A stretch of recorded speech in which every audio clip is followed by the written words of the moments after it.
Hello. Good evening. Good evening, sir. So I'm Pooja from ICT Academy. Yeah.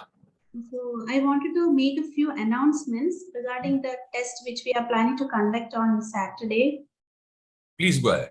So let me take a few minutes till 6:15. Sure. 6:15. Okay, fine. No problem. I can see that a lot of people are joining. So I just wanted to confirm if you are able to log into the DWMS platform or not.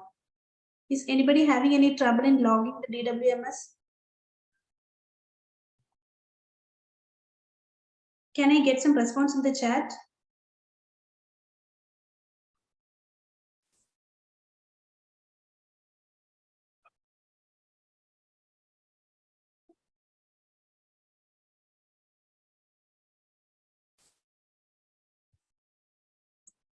Okay, you can click this link and you can give the credentials and just try to log in. And if you are having any trouble, you can just message no in the chat.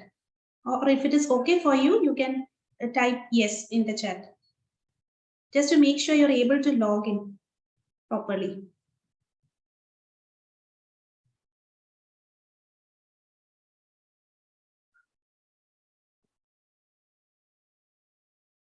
Aparna is saying no.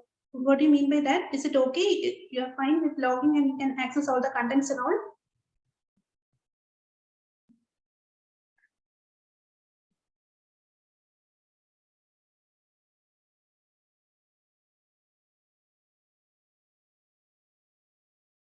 What about the others?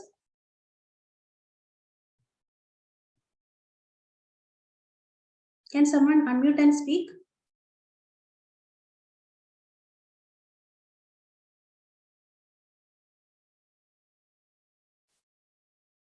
So you know your login credentials? Last day, the first day I had given you, right? Yes, I can log in. Varsha has responded. No problem. Okay, so you are able to access the contents. You can see the recordings. Everything is okay for you, right? For Varsha and Vaishnav? Okay. Thank you.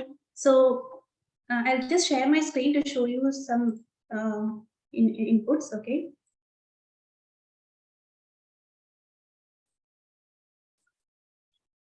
So can you see my screen? Type a yes in the chat. If you can see my screen. Your credentials I have already sent you. It is your mail ID and the password is a default password. That's already sent to you.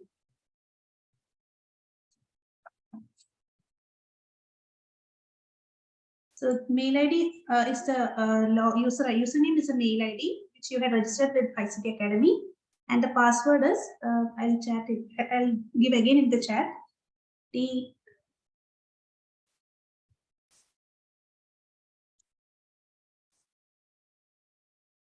Here, this is a password and capital D is capital. Okay. So if there is any issue, you please try to rectify or you send a mail to the team, okay, so that we can get it rectified, because you have your screening test this Saturday. Okay, so I want to give you the details about that test.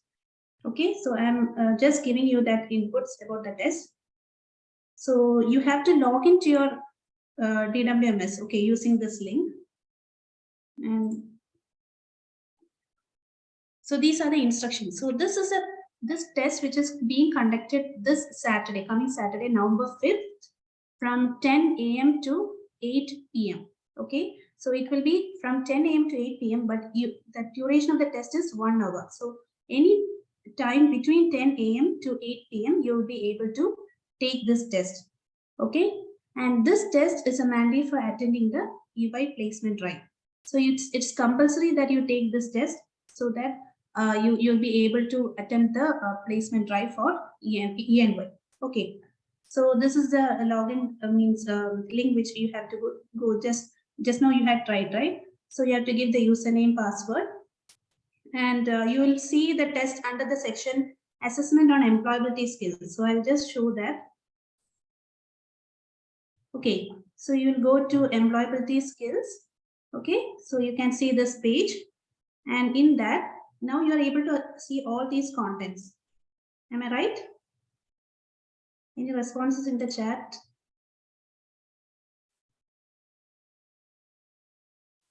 Yes, okay, good. So your test will be under this section, assessment on employability skills. You can see this, right? So this will be open on Saturday from 10 a.m. to 8 p.m. So in between that time, you can take 1 hour, okay? You can take 1 hour between 10 a.m. to 8 p.m. on Saturday, November 5th, okay? And this is very important because you have to take this test so that you will be screened for the EY placement drive. And you have to use your laptop or desktop preferably. And the candidates will be you'll be ranked according to a percentile score. And the top 75 to 80 percentile will only be allowed to attend the placement selection process. Okay, and no need to worry because all the questions will only be from the topics which are already covered in the 5 sessions which are already taken by the conference team. So questions will be simple. So there will be some pass mark and all. So only if you score some 24 out of 60, you will be passing that. Okay. Then the test is consisting of 60 questions from numerical abilities and logical reasoning. So you will have 1 hour, 60 questions. Okay, 1 minute for one question. And the questions will be consisting of numerical abilities as well as logical reasoning. Is it clear for you? Any doubts or queries?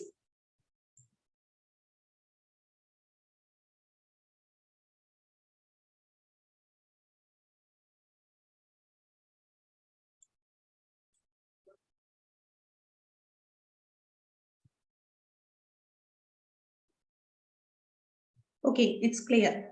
Okay, that's good. And there'll be no negative marking. That's one advantage. So there's no negative marking and each question is carrying 1 mark and the total duration is 1 hour. Also, there will be a discussion forum that will be live from 10 a.m. to 8 p.m. That will be for addressing your queries. If you have any queries, there will be a discussion forum and all the details will be sent to your mail ID. Okay, so this is regarding the test or the assessment test or screening test, which is going to be conducted on November 5th, Saturday. That will be from 10 a.m. to 8 p.m. So you can take any time between 10 a.m. to 8 p.m. 1 hour test. Okay, is it clear for all of you? Any doubts or anything you want to ask? Yeah, it will be like one time attempt. You can attempt it only once. Okay, so there will be like a timer and also within 1 hour you will have to complete the test. Okay, there will not be any second chance or anything. Okay, so that's all I wanted to inform you.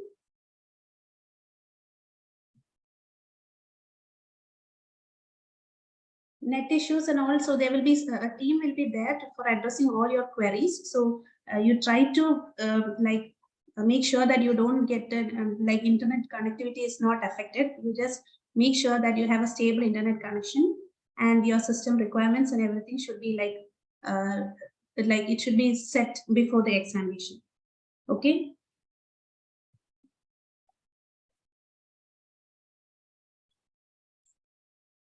Okay, so somebody has requested to repeat. So these instructions will be sent to your mail. You just have to log in. You have to go to your DWMS. You have to log in the employability skills. You have to give your mail ID and the password. And you have to go to assessment section. Okay. This will be, now it is hidden. So you have to go to, 1 minute. So now you can see like this, right? When you log in, you can see like this. You can see all the contents here. Okay, and you can access all the contents. So here at the last, you can see assessment on employability skills. Okay, now it is restricted. So on 5th, it will be open to you. Okay, so that time you can attempt that test. It will be open here. And the time limit is 1 hour. I think it is clear.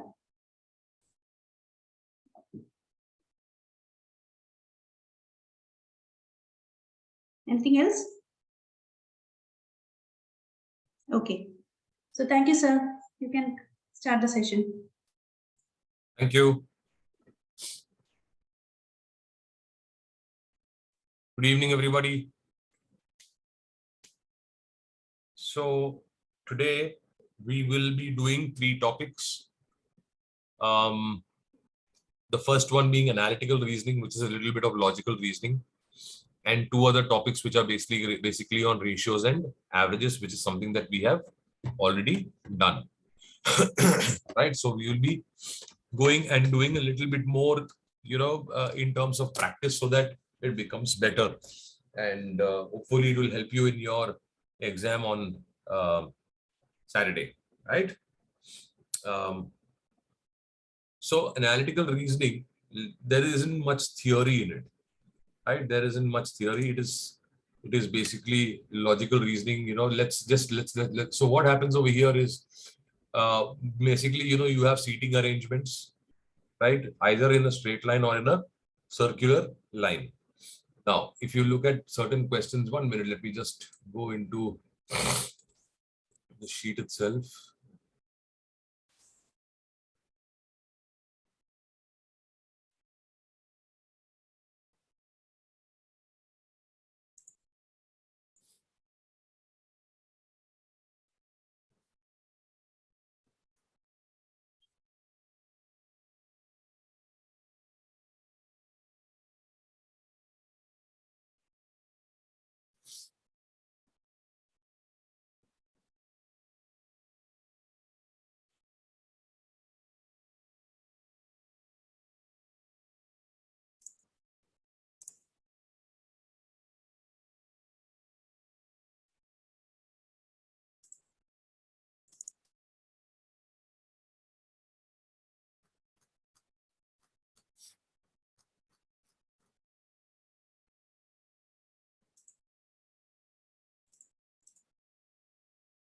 Yeah. So few tips and tricks while doing seating arrangement, basically.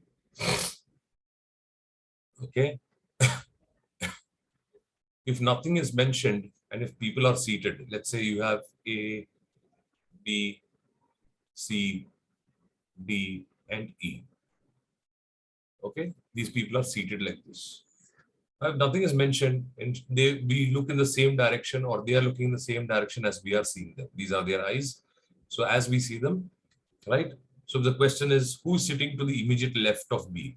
So immediate left of B is A. Who is sitting 2 spaces to the right of C? 2 spaces to the right of C. Basically, you will not include C because C, we are taking a reference point of C. So 2 spaces to the right is E, right? Who is sitting 3 spaces to the left of D? So leaving D, 1, 2, A is sitting to 3 spaces to the left of D. So one type of question is, who is sitting, right, 3 spaces to the left? So the keyword is to the left of E. So something like this. Now, if the question changes, who is sitting 3 spaces from the left? What is the answer to this? Who is sitting 3 spaces from the left? What will your answer be?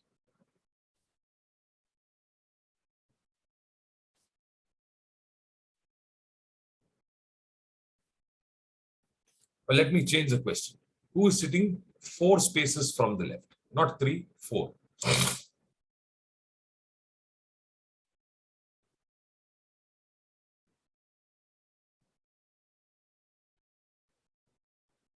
Chandana says D, right? So when you look, correct, the answer is correct. D is correct. So left and right, our left, right. Now, when I say from the left, you have to include starting from A. 1, 2, 3, 4. If I had asked who is sitting 2 spaces from the right, what's your answer? 2 spaces from the right.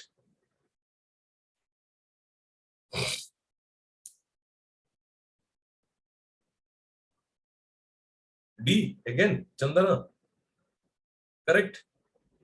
2 spaces from the right. So from the right, 2 spaces means including E going back to D.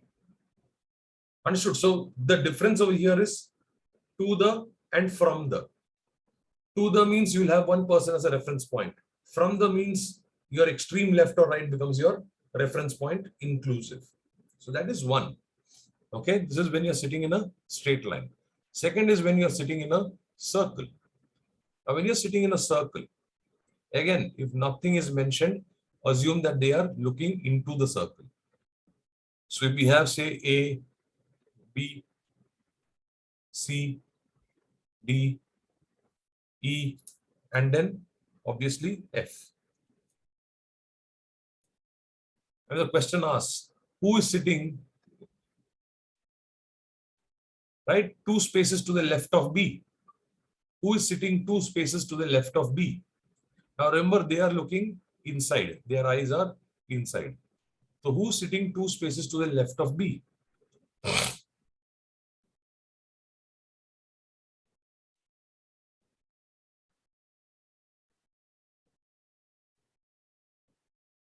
Yeah, because B's eyes are here. Therefore, this is his left hand. This is his right hand. So to the left of B. So B is not included. And then E and C. So that is the correct answer. Who is sitting three spaces to the right of D? Who is sitting three spaces to the right of D? Right? Who's sitting three spaces to the right of D? Is it A? Three spaces to the right of D. 1, 2, 3. It is C. Right? The answer is C because this is his left hand. This is his right hand. Right? Now, who is sitting two spaces to the left of A? Who is sitting two spaces to the left of A?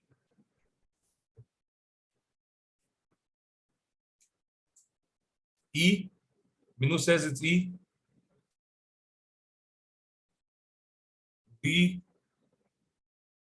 Yeah. So here comes the confusion. Here comes the confusion. You see, when I'm looking at this person, where is this person looking? He's looking over here. Which means this is his left eye, this is his right eye. It means this becomes his left hand, this becomes his right hand. Who's sitting two spaces to the left of A? 1, 2. The answer is D. Okay, so you have to be careful when circle left hand, right hand. You can start over here, left hand, right hand, left hand, right hand, left hand, right hand, and then left hand, right hand. So you know which is left, which is right. Right? So these are the concerns that you can come across when doing circular arrangements. What we need to be very careful in these kind of arrangements is that we can get multiple options. We can get multiple options. For example, if I say A is sitting in a circular arrangement, A is sitting between, say, B and C. Now, if I want to just put a diagram at starting point over here, if I say this is A over here, he is sitting between B and C. Now, for us, because it is written B and C, our obvious arrangement we'll say is BAC. But it has not been said that A or B is sitting to the left of A. It's not given that C is sitting to the right of A. That means there is one more arrangement which is possible and which satisfies our condition is this. Right? So it becomes two possibilities. So whenever you have arrangements, see if there are multiple possibilities and then take into consideration. Do not just think of one possibility. Okay? Are we clear, guys?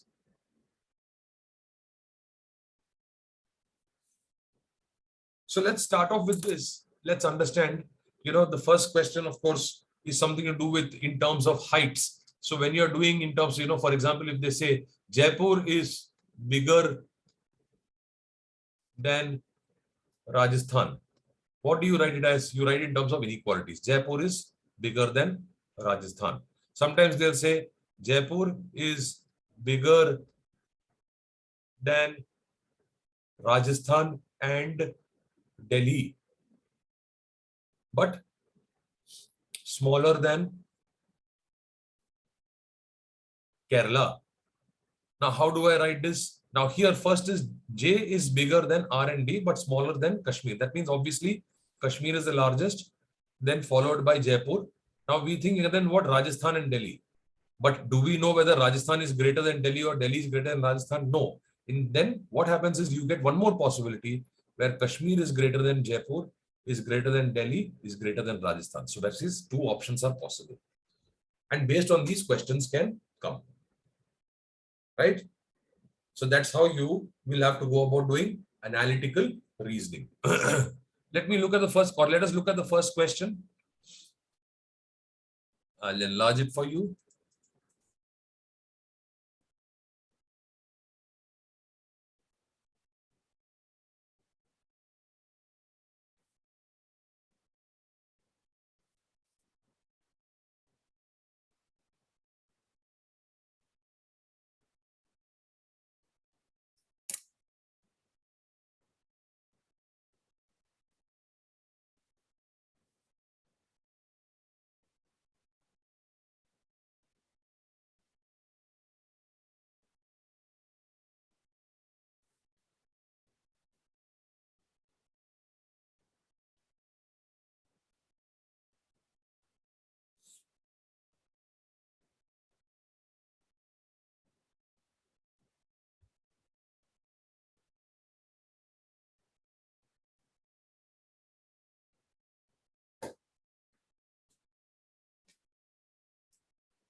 One B.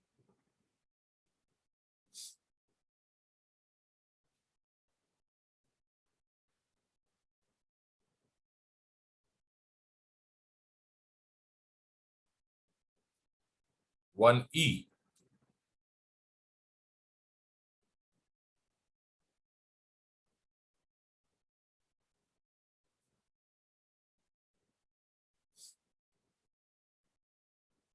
One B, two B. Thank you, Varsha. That's how I would like to have the answers, both answers together. It would be nice.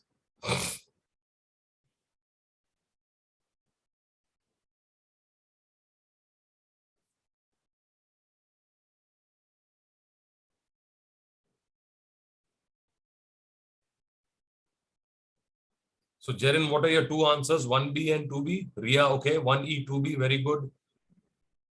Anjana, 1B and 2A. All right. Various answers.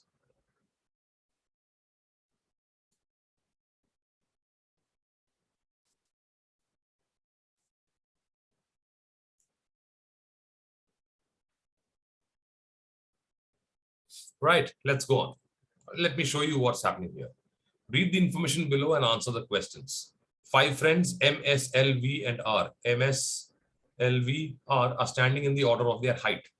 Meena is taller than Seena and Leena, but shorter than Reena. So what do you get from here? It's a very son. So Meena is taller, but shorter than Reena. That means Reena is greater than Meena, is greater than Seena, is greater than Leena. But from here, you don't know whether Seena is greater than Leena or Leena. So basically here you have one more possibility. M greater than L greater than S. Two possibilities arise. Veena is taller than Seena and Reena is not the tallest. Now, if Reena is not the tallest, that means somebody else has to be taller, and the only person that can be taller is Veena. That means Veena becomes greater than Reena over here in both the cases. Now, what happens? Who among the friends is the shortest? Now, it could be either Leena or Seena. Now the answer options does not say B or C, correct? And then you have everything. So the only, that means since you're getting multiple options, your correct answer is option E. Whenever you get multiple options, you cannot decide on a certain answer because there are multiple answers. Then we will take cannot be determined as the correct option. Right? Please remember, guys, nothing has been told who is taller, Sina or Lena, and therefore two possibilities come up over here. We have to take into consideration both the possibilities. And with the same data, who amongst the friends is the tallest? Obviously, Veena is the tallest over here. Correct? So what is that option over here? Option B. Therefore, 1E and 2B are the correct answers. Any doubts in this, anybody?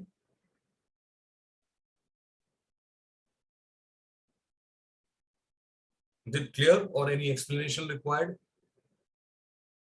Very good. Okay, so see how I'm doing it, the way it is, the method that is being done, and try to inculcate that. Okay, sure. Next question.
Three A and 4A.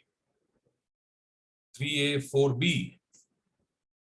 Oh, okay. Now 3B and 4C. Multiple answers. 3A, 4B. Don't worry what are the others are writing. You write what you have got, okay? As per your understanding. 4B and 3E, all right?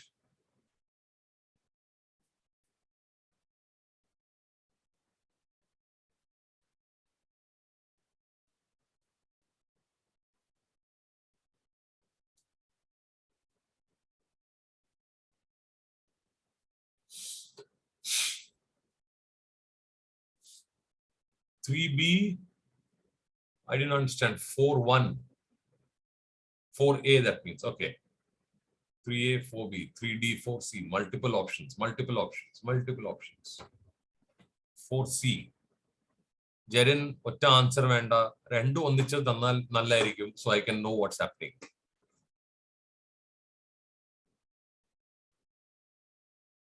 That would be so much more easier for me to track. That's why I'm saying. Right, shall we? It's a very simple question. Nothing great about it. Fine. So your thought process, how does your thought process go? Let's see. In a zoo, the enclosure of 5 animals are there: horse, cat, dog, elephant, lion. Are in a straight line adjacent to each other. Adjacent means side by side. Horse and lion are to the right of dog and cat. The horse and the lion are to the right of dog and cat. Now, this is obviously the way it is said, but is this the only possibility? Is this the only possibility? No, there are other possibilities. What are the other possibilities? Dog, cat, lion, horse. This is also, it is satisfying my original deal.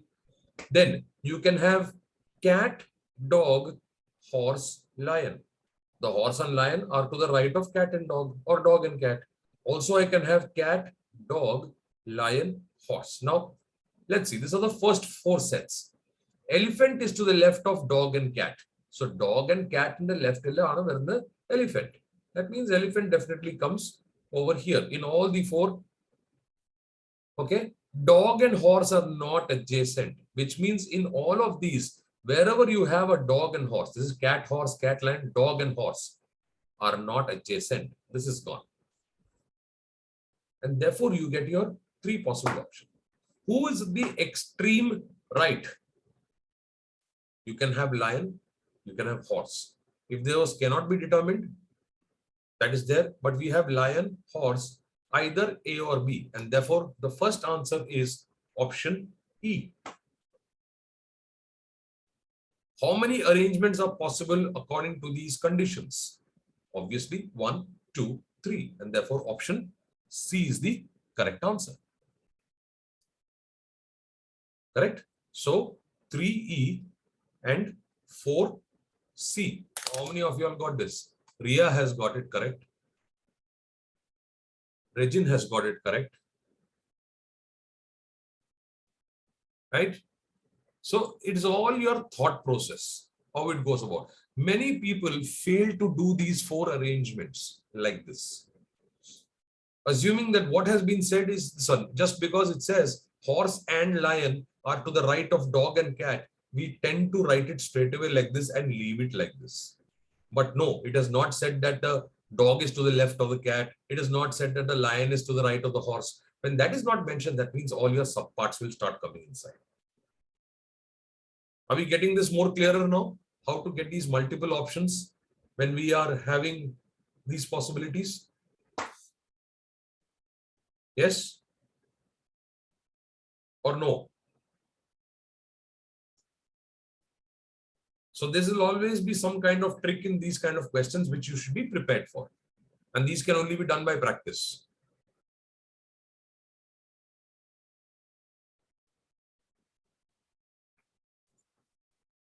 Next set of questions, question numbers 5 and 6.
One answer.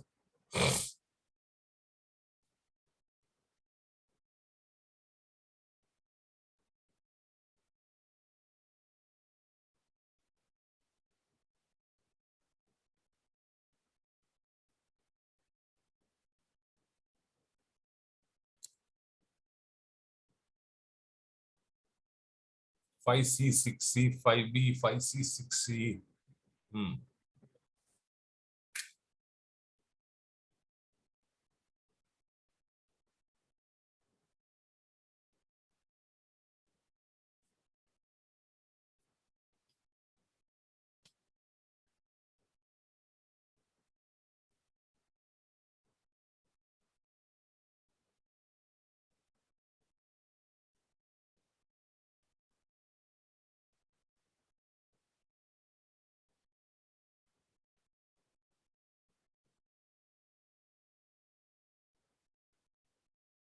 5D, 6C.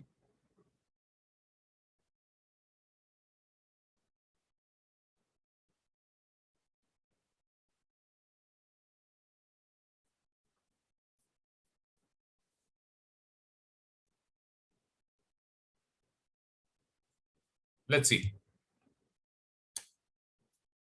Now, so mixing two fruits and two nuts. Available fruits are mango, banana, sapota, and the nuts are almond, cashew, groundnut. Right? Fruits, nuts. Now, mango cannot be mixed with groundnut or sapota. So mango does not go with sapota and mango does not go with groundnut. Now, if banana is chosen, so banana is one of the fruit. How many different combinations of the dish are possible? So banana has no problem with mango. So what can you have? But when you have mango, you cannot have groundnut. So you can have almond, cashew. So that is one combo. Now with banana, you can have sapota. Now this is all that you can have because you can't have cashew groundnut, nor can you have almonds groundnut because groundnut does not go with mango. Then you can have banana sapota. Now sapota has got no problem with anybody. So you can have banana sapota, almond cashew. You can have banana sapota, almond groundnut. You can have banana sapota, cashew and groundnut. Therefore, the first answer is option D. You have four possible cases.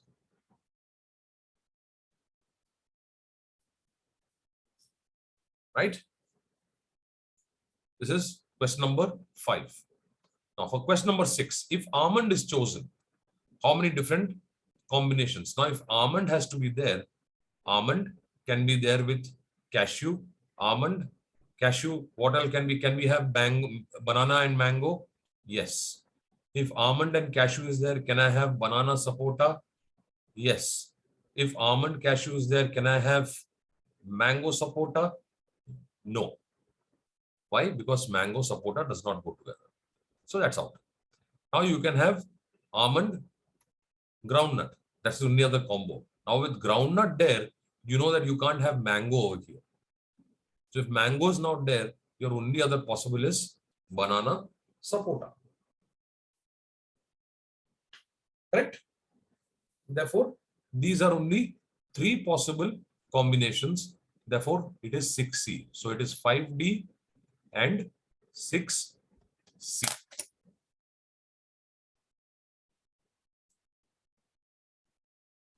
Chandana got it, 5D, 6C. Anjana got it, Pooja got it, Rekha has got that. Many have got C. Ranjita got 5D, 6C. I think 6C everybody got. It's the 5 which quite a lot of people made a mistake in. Yeah? A lot of people said 5C. I don't know why. I think you all missed out one combo of banana sapota. I don't know which one you all must have missed out.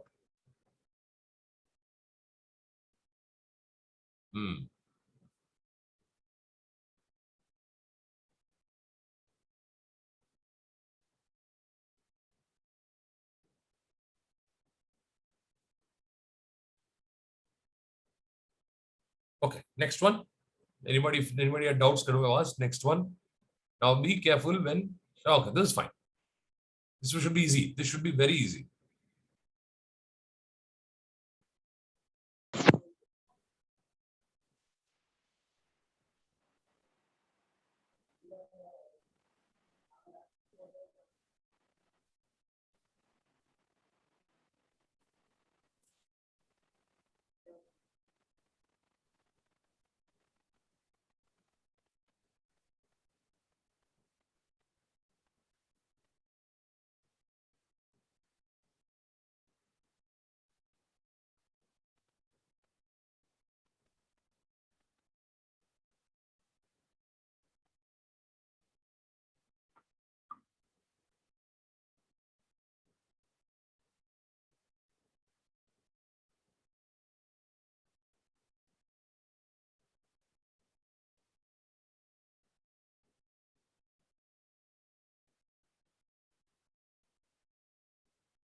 That's one answer and two answers.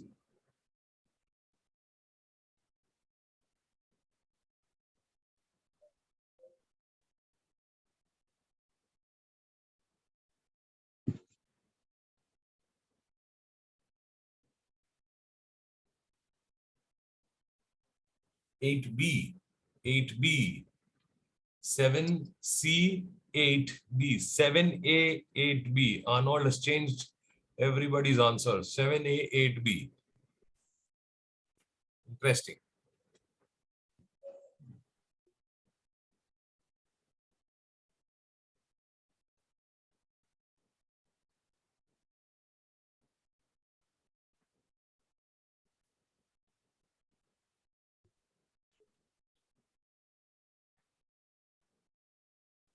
Seven C, 8A.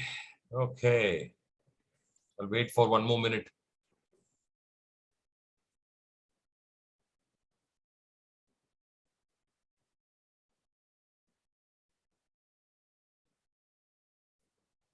Oh man, 1C and you must have meant 8C, 7C and 8C. Okay.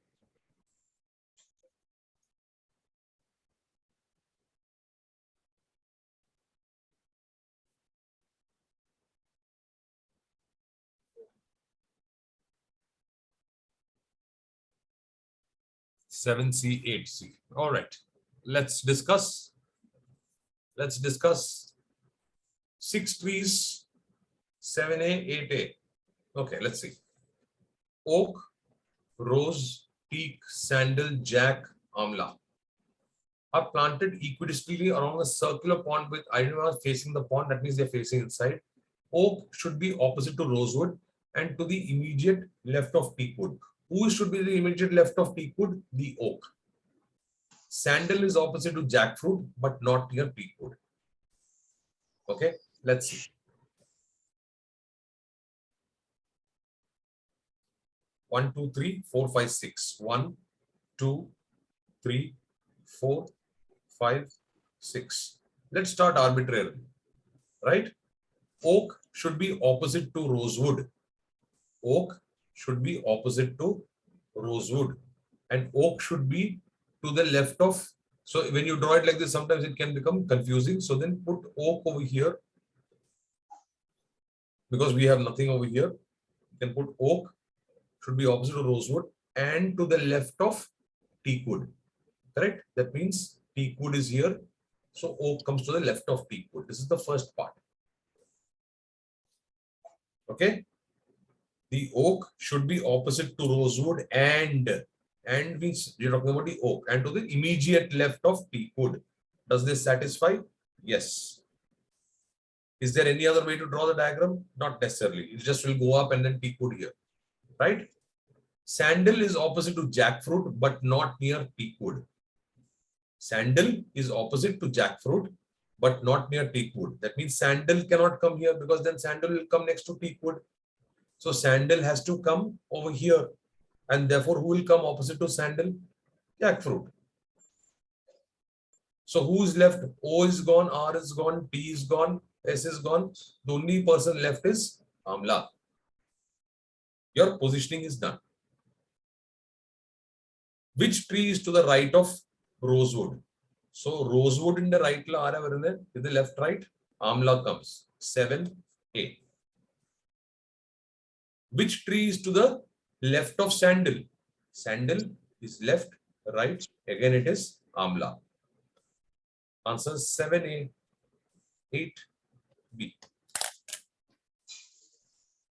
Now, who's got a confusion in this? All the others. I don't know if anybody has got it correct.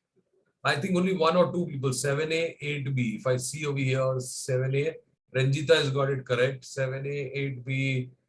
Not many. 7, 8B, one more over here. Arnold got it. Arnold was the first one to get it, in fact. What was the confusion here? Want me to do it again, or are you clear with it? Was it the first statement that was confusing? Oak should be opposite to rosewood and to the immediate left of teakwood. Was that the one which caused a problem? So when you see and, see, I'll show you this one. The oak should be opposite to rosewood and to the left of teakwood. Okay, this is one statement. Now, another statement. The oak should be opposite to rosewood, who is to the left of teakwood. Now, these are two different statements. In the first one, when I say and, this and refers to the oak being opposite to rosewood and to the left of teakwood. But when I say oak should be opposite to rosewood, it says oak is opposite to rosewood. Who is to the left of teakwood? Then when you say who, we are then talking about the rosewood. These are two different statements, and who. And that is where the differential comes inside. Now, is it clear? The two statements now?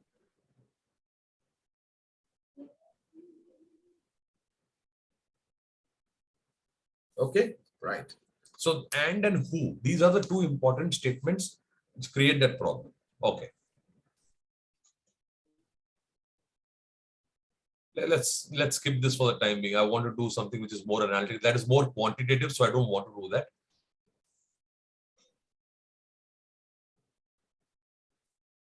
I think there are some more questions based on this. So, 1 minute.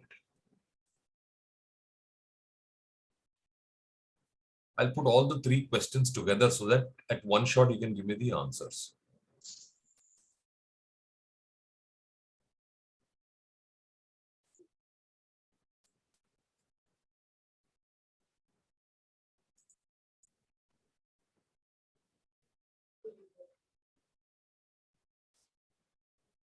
So this is now kind of question where it's called data arrangement.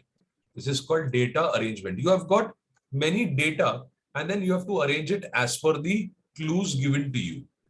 Correct? These are clues which are given to you. Let me reduce the font.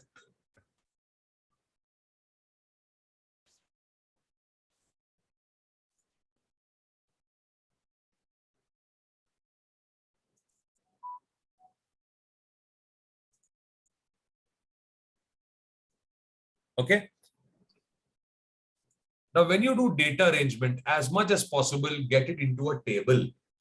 Get it into a table. When you get, yes, sorry, I thought somebody said something. So when you get in a table, it becomes easier.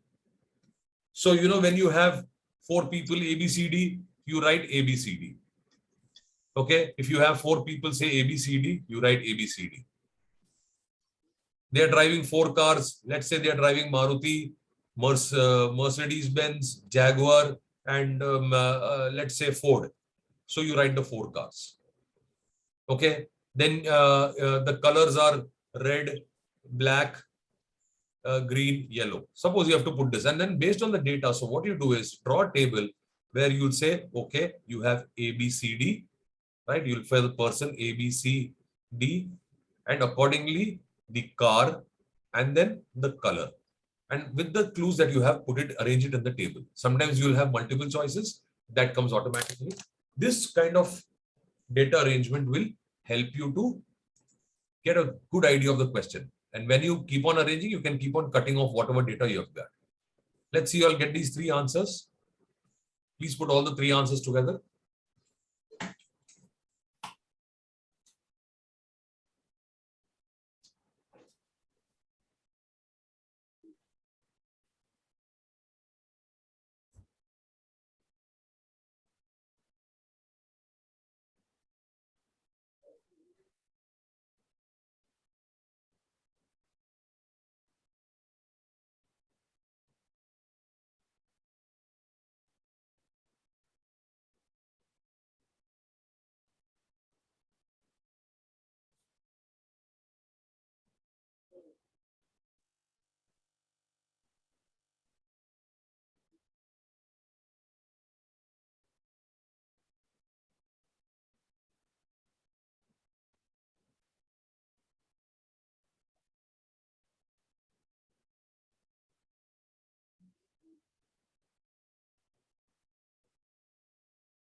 Eleven C, okay.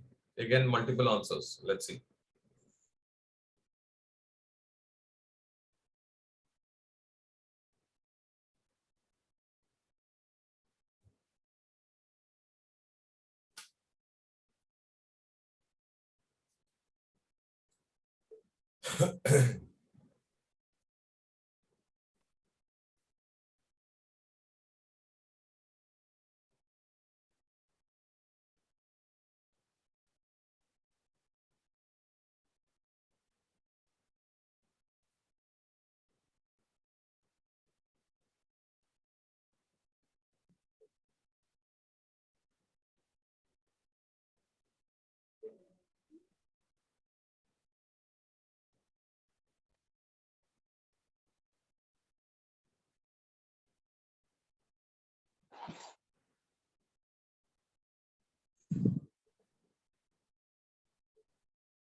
Any more answers?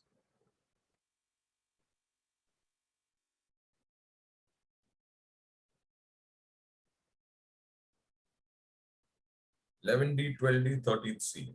Okay.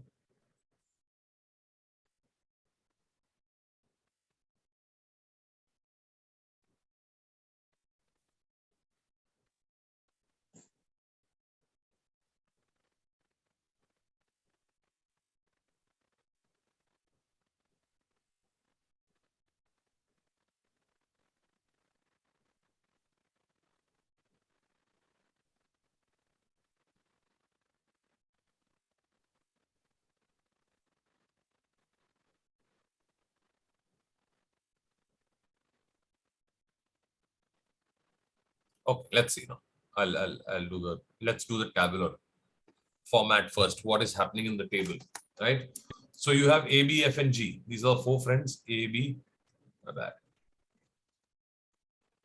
Aman, Bijoy, Faisal, Gautam. As much as possible, try to use the first letters. Study in the same college but in different departments, namely electronics, mechanical, computer science, information technology.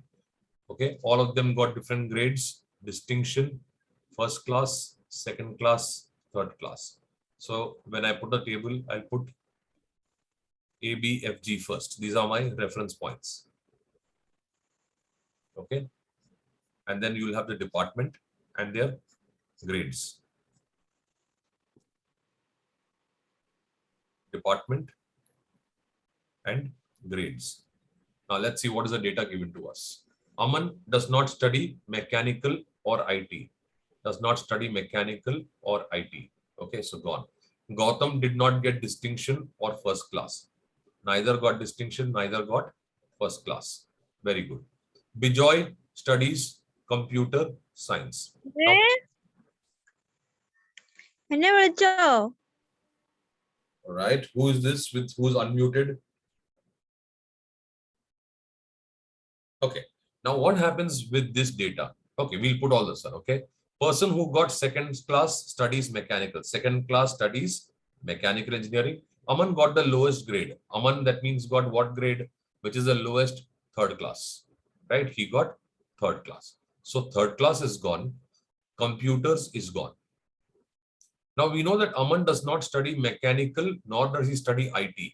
And since he studies computer science, correct? The only thing that is left for him to study is electronics. That means Aman studies electronics.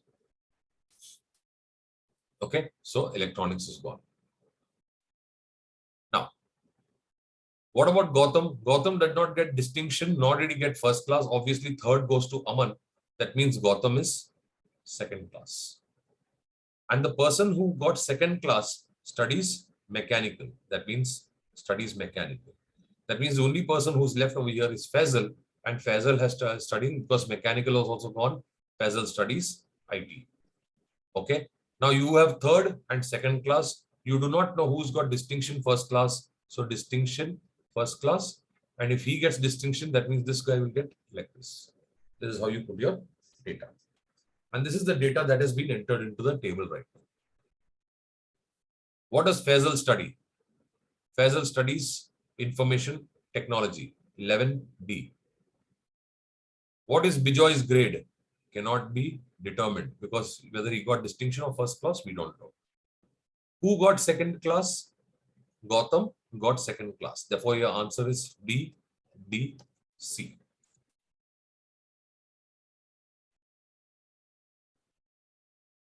You cannot assume that Bijoy got first class because here only data is for third class, and because he didn't get distinction in first class, that means he would have got second. That means this is basically undecided over here. This is how we write the undecided data. Does anybody want me to do it again, or are we clear with this?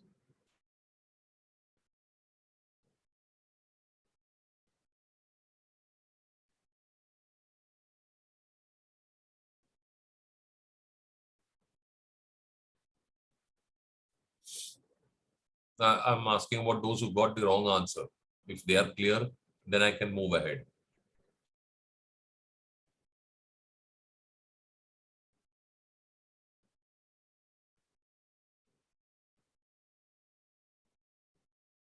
Pariza, are we clear? Because you got all the answers wrong. I think you must have put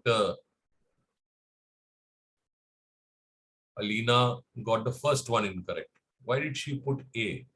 Faisal studies electronics. Anyway, that thing now it should be clear. Again, with Anjan also, C first one. Is there anybody who has got a problem? Please let me know. Okay. Okay. Seems nobody has a problem. Let's move ahead to the last. See, these are already, we have already done these questions. So basically, those all part of the same question. So that is our sheet. Oh, yes, we had one question that we had left out that I will do it right now.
Nine A 10C.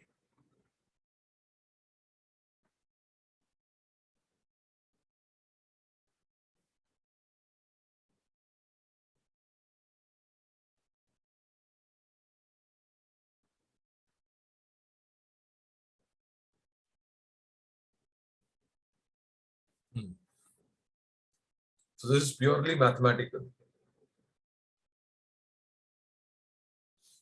can start off with Mubashir. Okay. Let's say initial, when he came, how much was there? There were X. How much did he take? He took half of it. But how much was remaining? Was X by 2. But Mubashir also came back and gave back half of what he took. So how much is this? LCM is 4. 2x, so 3x by 4. This is what was remaining. So who came in later? Khalid.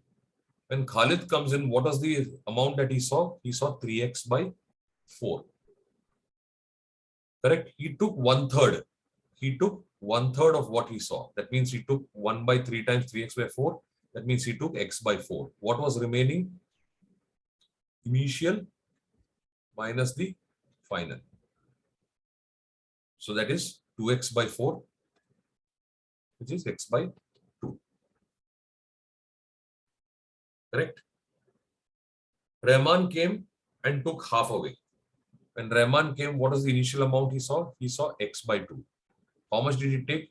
He took half of this, that he took x by 4.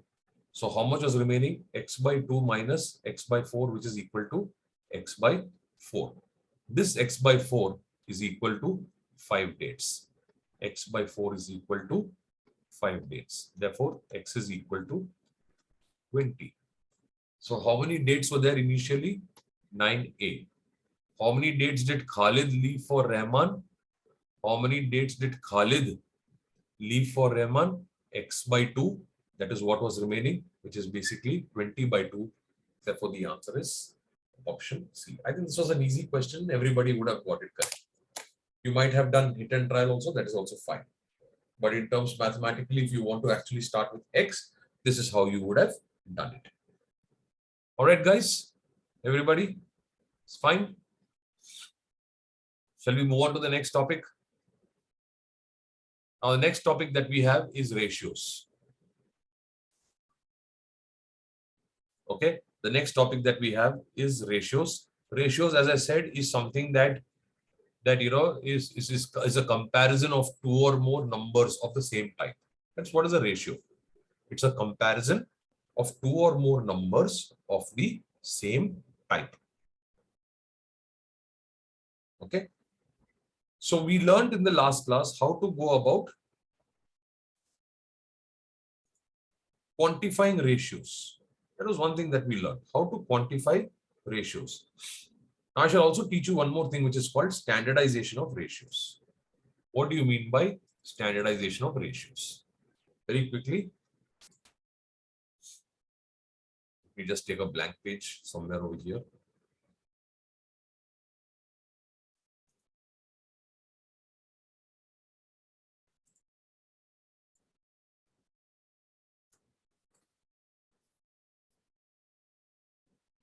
Okay. So first was quantification, which we did in the last class in terms of X. When we say A is to B is equal to 2 is to 3 and A plus B is equal to 500, we learned that we can take A is equal to 2x and B is equal to 3x. We did one sum also prior to that.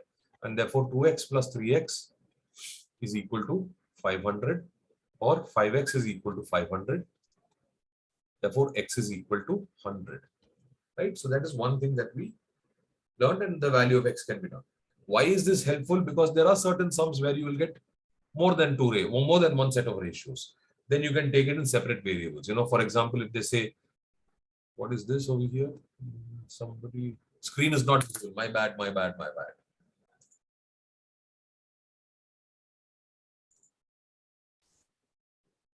Now it's visible.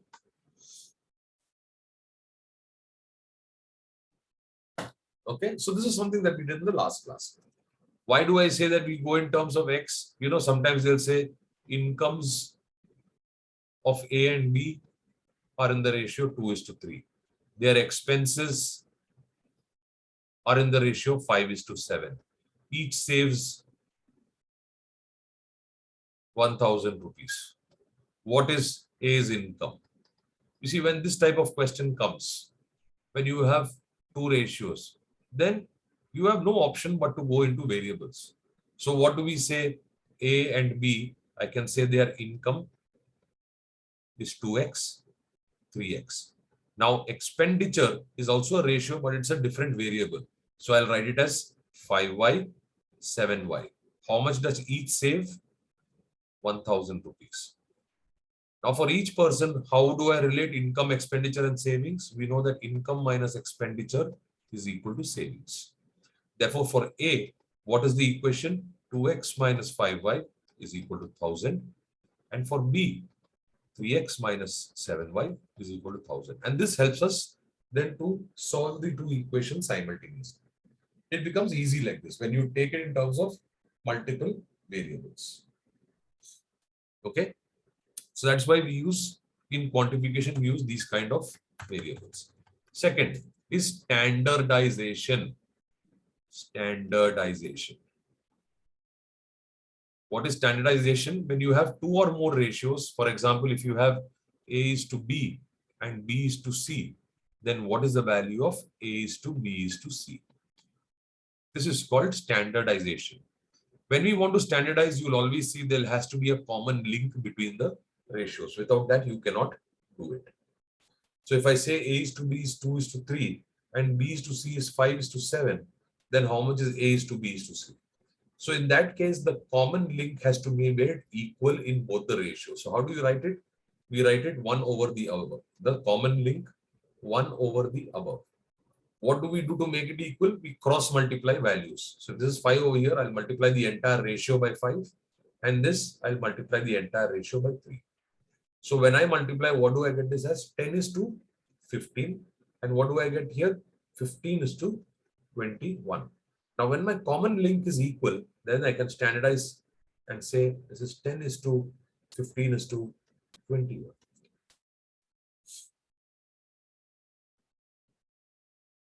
Fine. So over here, if the question asked what is A is to B is to C, you would say 10 is to 15 is to 21. What is the value of A is to C? That is 10 is to 21. Correct? Now, if the question had said A is to B is equal to 5 is to 1 and B is to C is 7 is to 3, what is the value of A is to C? Who can tell me the answer for this?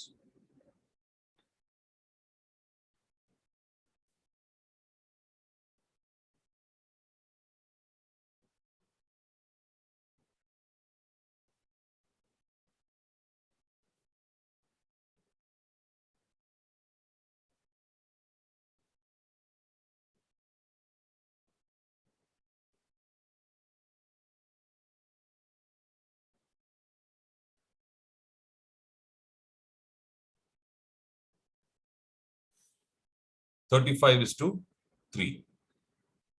Now, did you all standardize and get the answer? Did you all standardize? Yes or no? Did you standardize to get the answer?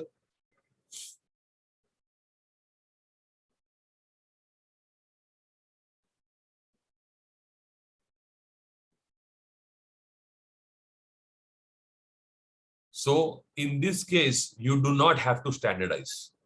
When they ask you for A is to B is to C, then you do need to standardize. But if they ask you for the endpoints, then of course you can standardize. I'm saying you do not need to standardize. You see, when I say two ratios, two values, A is to B, I can write this as A by B is equal to 5 by 1. What can I write this as? B by C is equal to 7 by 3. Now, when I want A by C, basically I can simply cross multiply these two. A by B into B by C. Correct? What happens to B? Tata bye bye. Gone. So what does this become? 5 by 1 times 7 by 3, which is nothing but 35 by 3, which is what you have got. Direct. So whenever you need the end points, you just need to do a cross multiplication.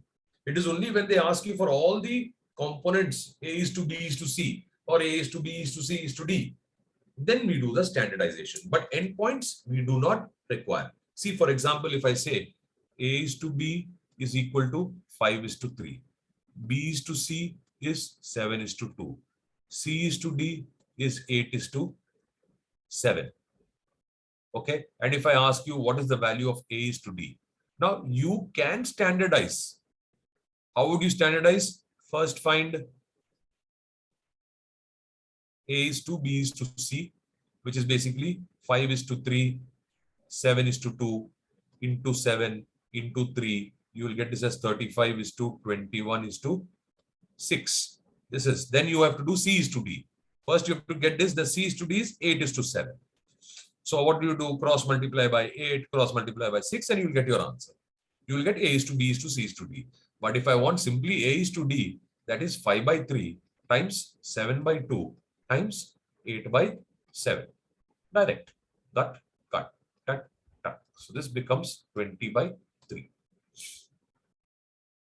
What is the value of B is to D? What is the value of B is to D? Can you tell me what is the value of B is to D?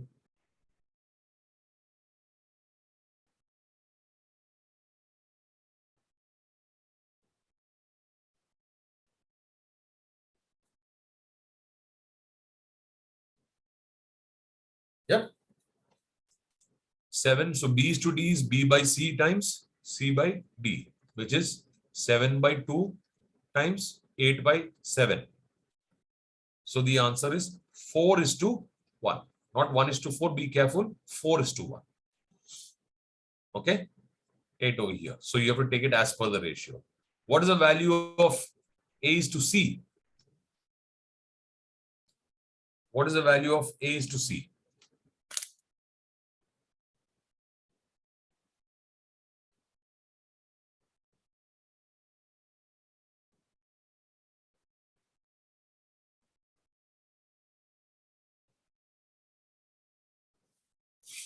Thirty-five is to 48. My God, and 35 is to 6.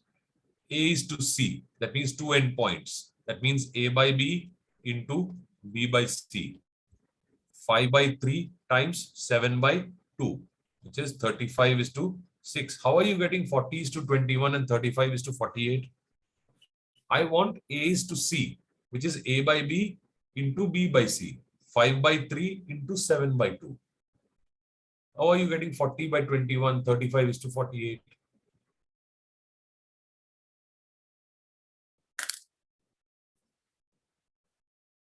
Right, it's just a cross multiplication of two ratios.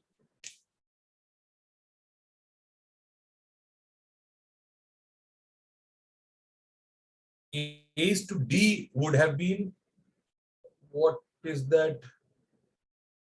I don't know why A by Jerin, you have completely done A by B into C by D. You have done A by B into C by D. That is wrong. You have done these two ratios. That will only give you 40 is to 21, but that is AC upon BD. This has got no son. We want A is to C. Okay, so remember that. 35 is to 48. I still can't understand how he got 35 is to 48. Anand. But I hope it's clear now. Okay, so this is standardization of ratios, how to get the endpoints. Now let's start off with a few questions, because after this I have to do averages. So we'll just do 2-3 questions from here and move on to averages.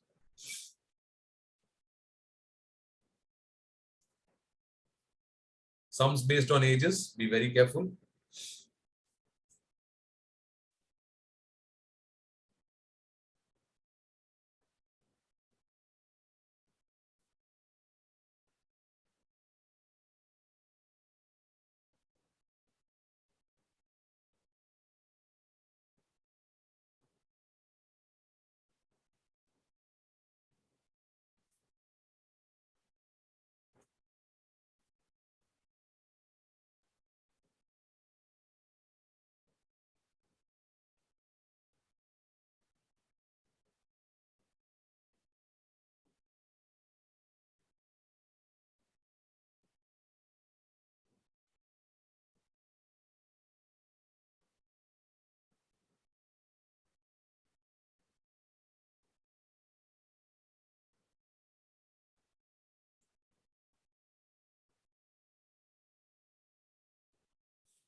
Okay.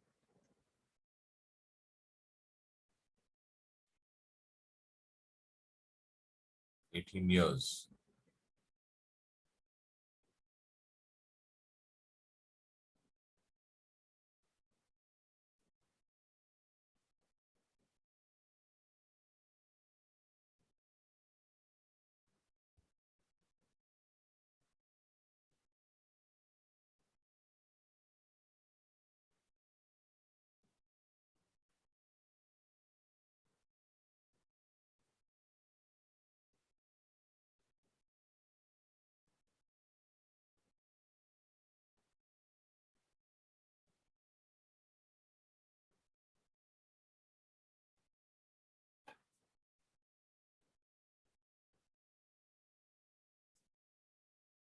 Anybody else?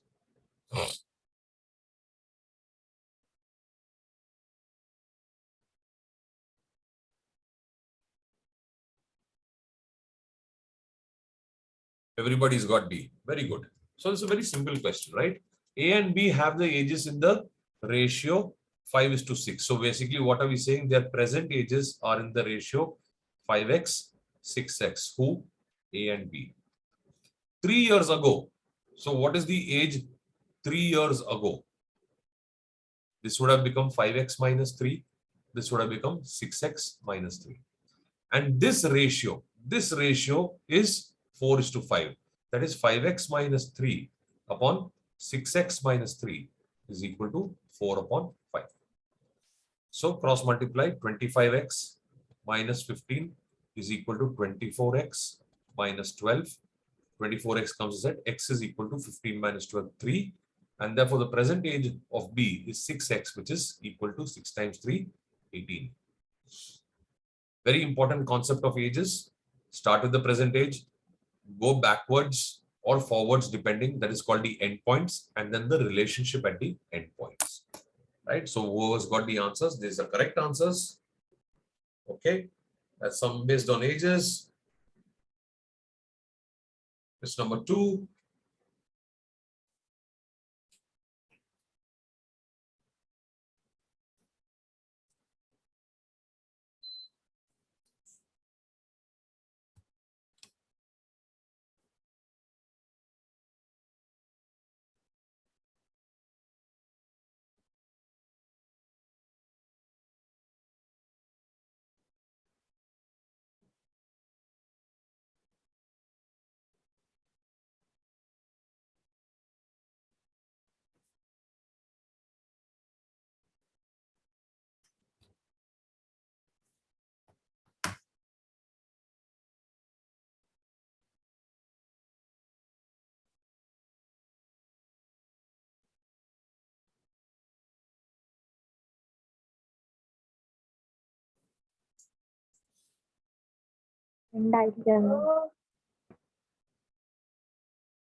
One answer.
Okay, let's see. What is the way to do this? In a mixture of 45 liters, the ratio of sugar solution to salt solution is 1:2. Now that means if sugar is equal to x, because it's 1, so x, that means salt is 2x. And you know that x plus 2x is equal to 45. 3x is equal to 45 or x is equal to 15. So initial amount of sugar at Rana, how much sugar is there? We have x, which is 15, and the amount of salt is 2x, which is 30 liters. So you see the total is how much? 45 liters, which is that. Now, what is the amount of sugar solution? Now, after adding X liters of sugar solution, how much of sugar will be there inside the mixture? Obviously, because now it is added, so 15 plus X. How much salt solution will remain? I did not add salt. The salt remains the same, correct? I don't have to worry about the total. We are saying this ratio, that is the sugar solution to the salt solution, will become 2:1. Right? So that is a simple question. Now what are we doing? Cross multiplying. So 15 plus X is equal to 60. Therefore, X is equal to 45 liters. Now you can cross validate. What was my initial amount? 15 and 30.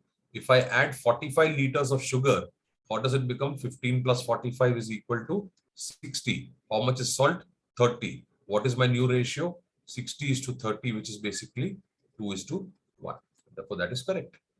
If you said Anand B means 30 liters, so that will become 45 liters of sugar is to 30 liters of salt. The ratio becomes 3:2, but that is not what is asked for. Okay. So you can even do hit and trial over here with the answer options to get 2:1, whichever gives you 2:1. You know the initial, right? You add 20 liters, it becomes 35:30. Is it 2:1? No. You add 30 to it, 45:30. Is it 2:1? No. Add 45 liters, 45 plus 15, 60:30, 2:1. Yes, that is my answer. You can do it that way. Okay.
You see, logic, I mean, of course, we will solve it, but logic, half, 1/3, 1/6. This is obviously the largest, and this is half of 240 straight away, 120. Logic answer, 5 seconds. Now, how do I go? First of all, if I get something else, suppose I had, say, 2/3 is to 5/7 is to 11/8, something like this. How do I convert a fractional ratio into a non-fractional ratio? So if I have half is to 1/3 is to 1/6, I take a common denominator, which is basically LCM of 2, 3, and 6, which is basically 6. So 2 3s are 6, this becomes 3, 3 2s are 6 is to 2, and 6 1s are 6. So this becomes our non-fractional ratio. So 240 is divided amongst 3 friends in the ratio 3:2:1. So that is 3x plus 2x plus x is equal to 240. 6x is equal to 240. X is equal to 40. Who gets the largest? 3x. How much is 3x? 120. But logically, you could have straight away gone over here. Sometimes that is also there.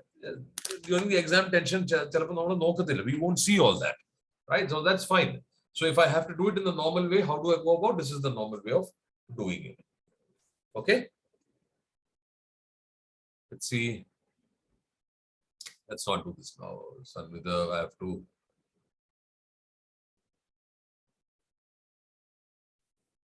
I'm putting this is a question on partnerships. Partnerships very clearly. How do we do? We say the ratio of profits is in the ratio of the investments made and the time period for which they were invested. So if I say profit of A will be equal to investment A into time of A. Profit of B is investment of B into time of B. Profit C, same way, investment C into time C, where we normally say TA, TB, and TC are the time in months. If A starts the business, that means he's there for the entire year. So he'll be there for 12 months. If B joins after 3 months, that means he's there only for 9 months. Are we clear? So that is how it happens, right? So ratio of profits. So A and B start a business with 1 lakh each. 2 months later, B leaves the business. That means B is there in the business only for 2 months. But the 2 months later, immediately C joins with 2 lakh rupees. That means C is there for how many months? 10 months. So what is the part of the profit should C get? So how do I go about doing this?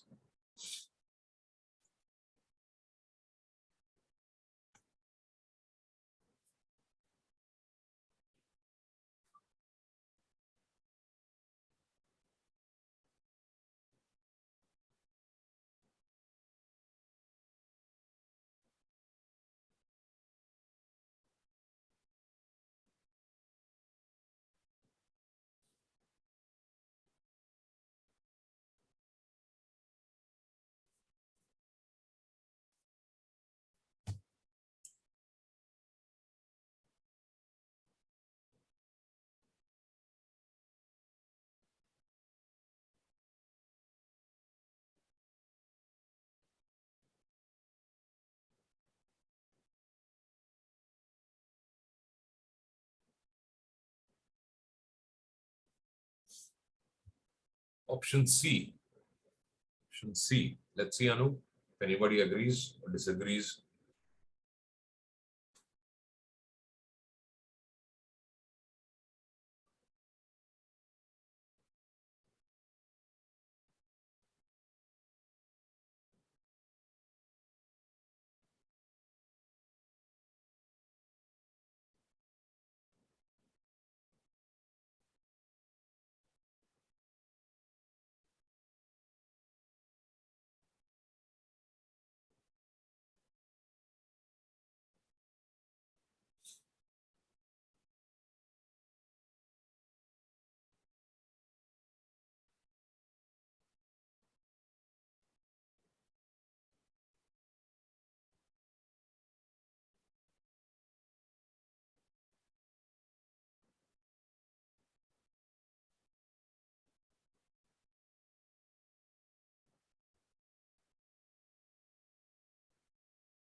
Yep. Okay.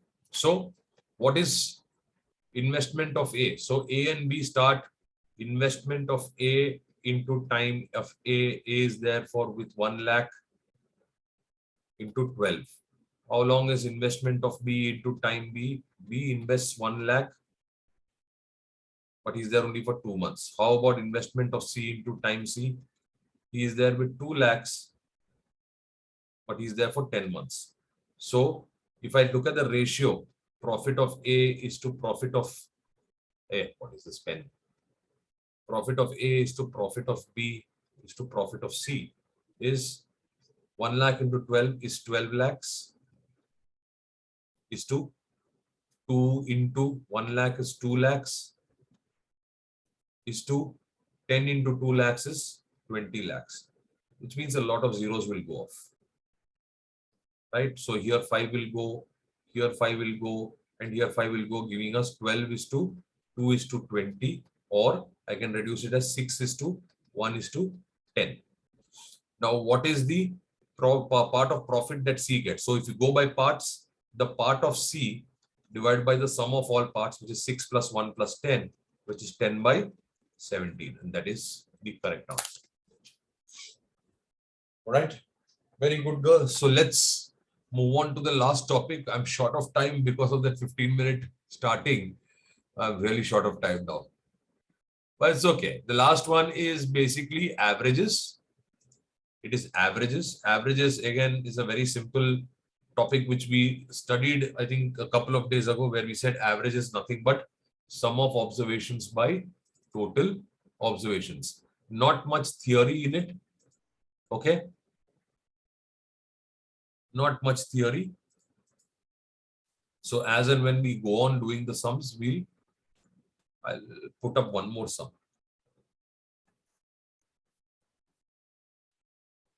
I want you to answer both of these. I'll share the screen. Don't worry. I have not forgotten this time. Okay.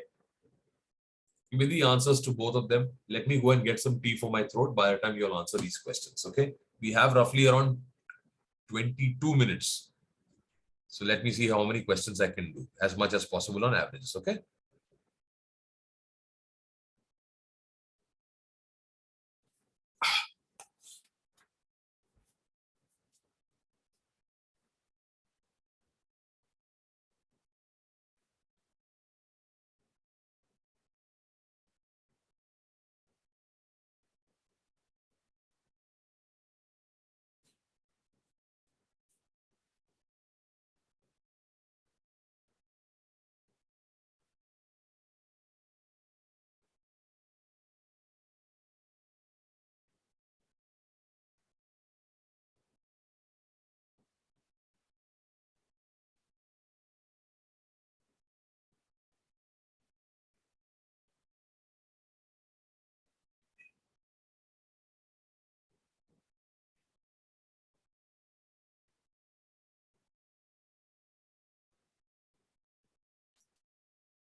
1D and 2C. 1D and 2C. Okay. How many people have answered? No. Okay.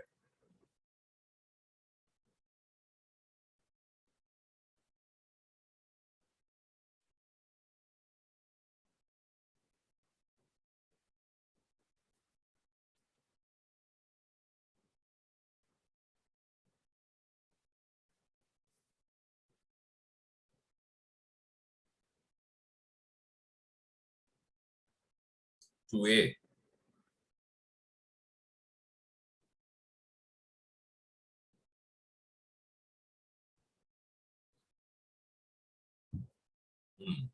Interesting. 1D, 2C.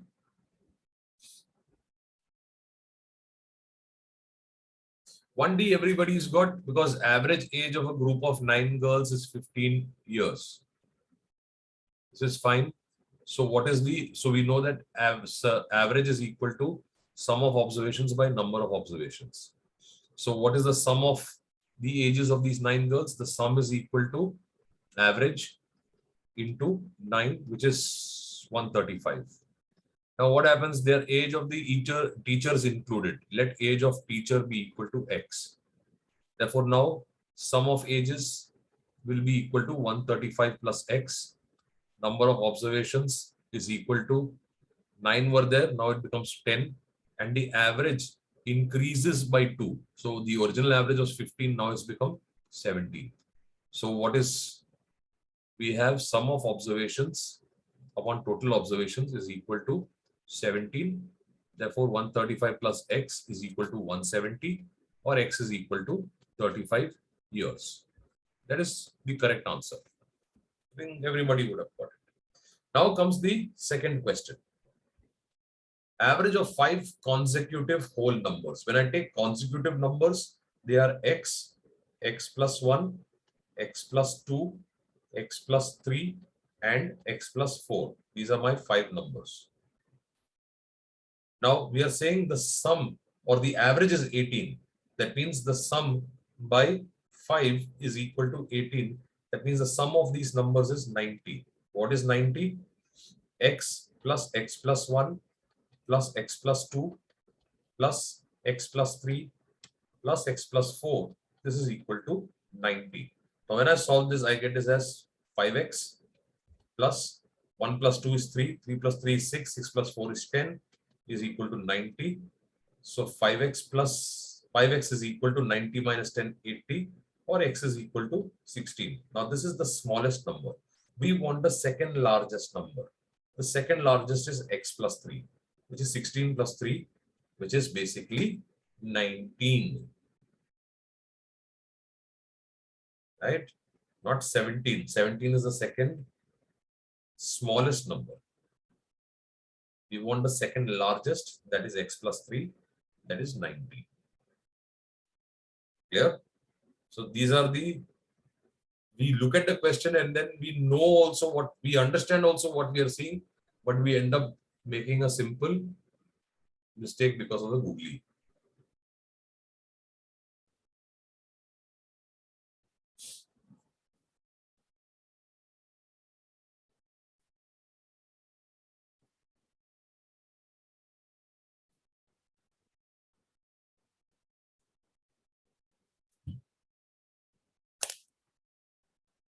How do I go about doing this? Where I have multiple averages, or also known as weighted averages.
Option C.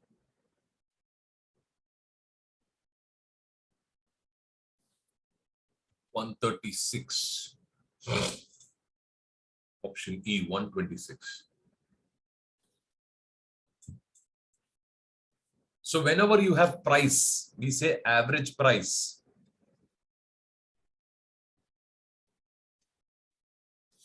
Is basically P1 Q1 plus P2 Q2 plus upon the total, like this. Basically what is happening, I am going to shop 1 where I am buying 12 kgs at 100 rupees per kg. I'm going to shop 2 where I am buying 13 kgs at 150 rupees per kg. And then when I come and mix, so what is going to happen over here? I need to see what is the total price of the rice in this bin. So how much have I spent over here? This is 1,200. How much have I spent over here? I think this is 1,950.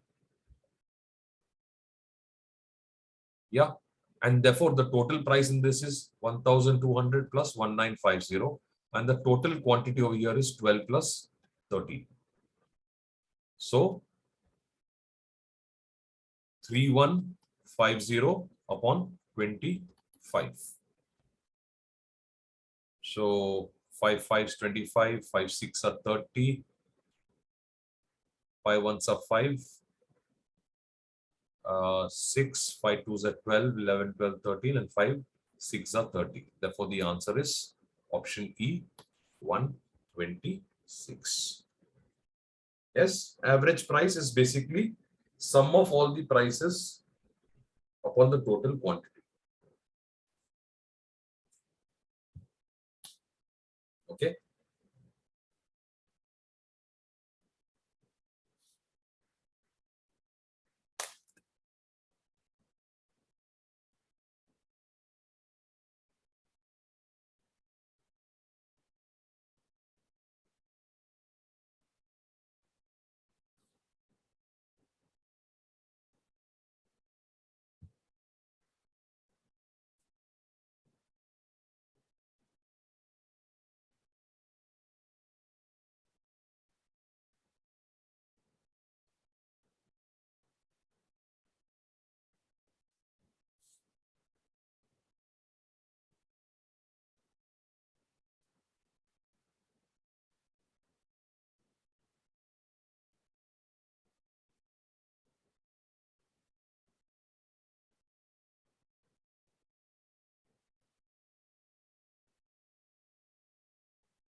So this is basically the kind of question where you have to find the middle value. You'll be given like this, 5 balls or 7. The number of items will always be odd because we have to find the middle value. So if these are 5 balls with A, B, C, D, and E. You are given that the average value of the first 3 is 25. Average value of the last 3. So you see the overlap is on the middle ball is 30. Is 28. And all of them is 30. How do I go about doing this? Now, if I look at What is the sum of the first three? How much is A plus B plus C? You are given that the average is 25 for the three balls. So this A plus B plus 3 is 25 times 3, 75. How much is C plus D plus E? 28 times 3, that is 84.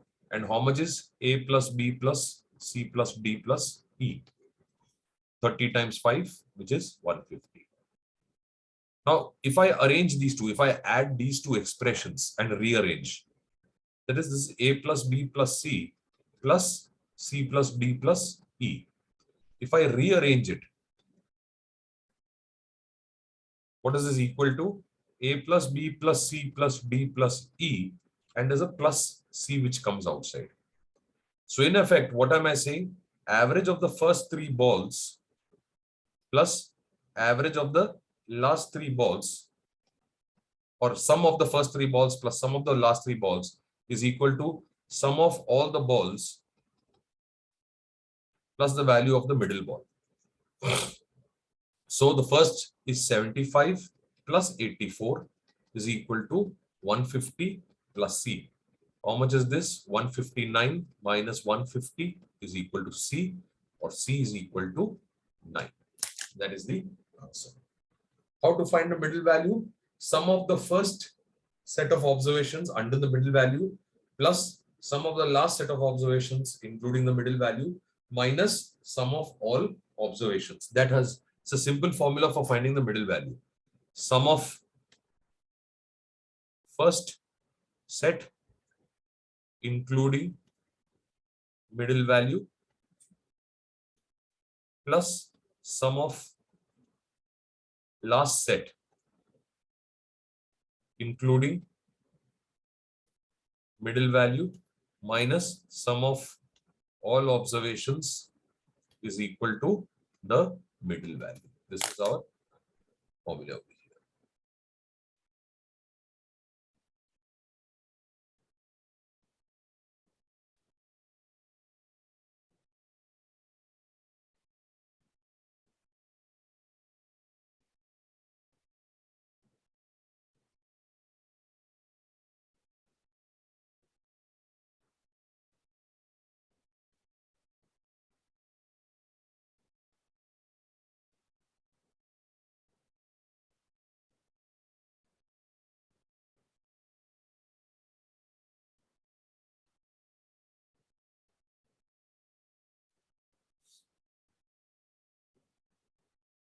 Yes, Sanjana, you want something?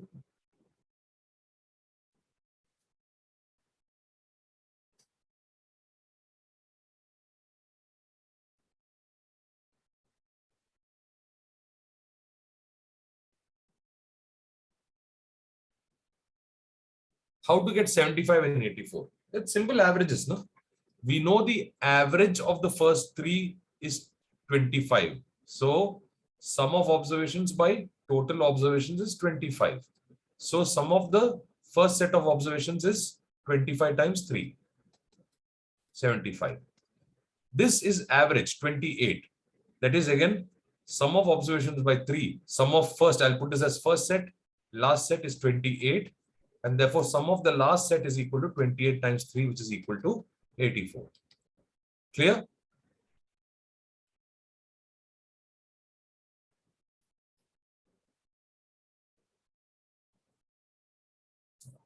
Okay, I think we have time for one more. Have this one, yeah.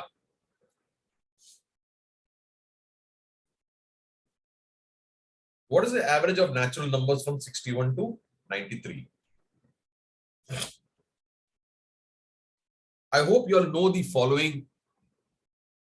Sum of first n natural numbers, very important these are, is equal to n into n plus 1 by 2. Sum of squares of first n natural numbers is n into, you see n into n plus 1 very common, into 2n plus 1 upon 6. Sum of cubes of first n natural numbers Sum of cubes എന്താണ് ഈ വാല്യൂന്റെ square which is basically n into n plus 1 upon 2 the whole square. Sum of first n even natural numbers. When I say even natural, that means the first even natural number is 2. Is simply n into n plus 1. Sum of first n odd natural numbers starts with 1 is equal to n square. Sum of the first odd is 1. So that is 1 square. Sum of the first two odd numbers 1 plus 3, 4, just 2 square. Sum of the first 3, 1 plus 3 plus 5, 9. So 3 square and so on and so forth. These are 5 important formulae which comes under number systems but also can be used in averages. Now, what is the average of natural numbers from 61 to 93? 77. Very good. Yeah, nice.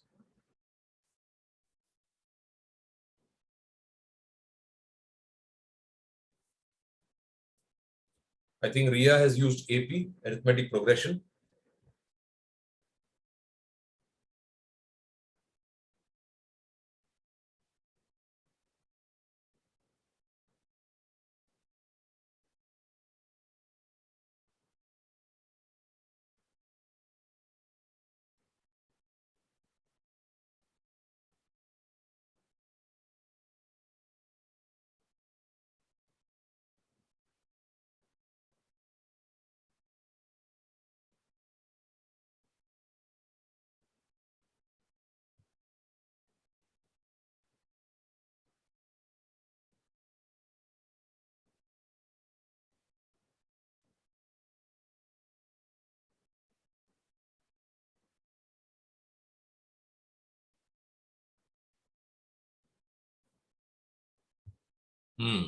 So AP, sum of AP, we know what is arithmetic progression when there is a common difference between two numbers. Common difference is same, right? That's called an arithmetic progression.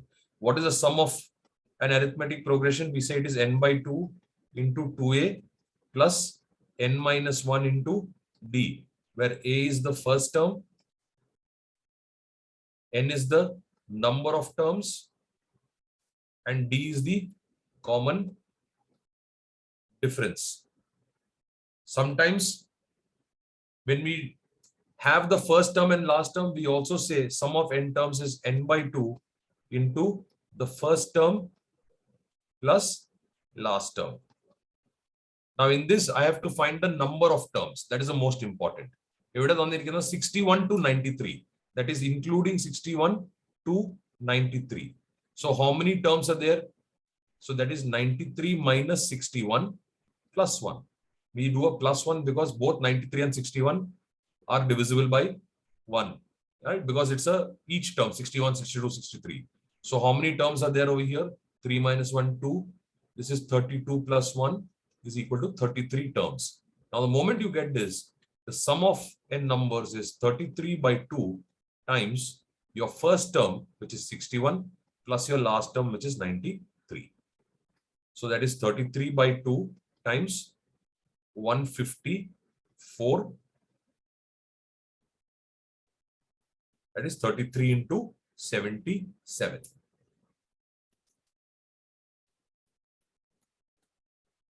Now leave it like this. Why? Because we want the average, and average is sum of observations upon total observations. Therefore, the answer is 77. Okay.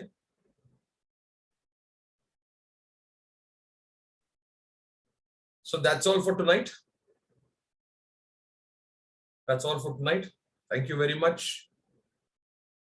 All the best for your test.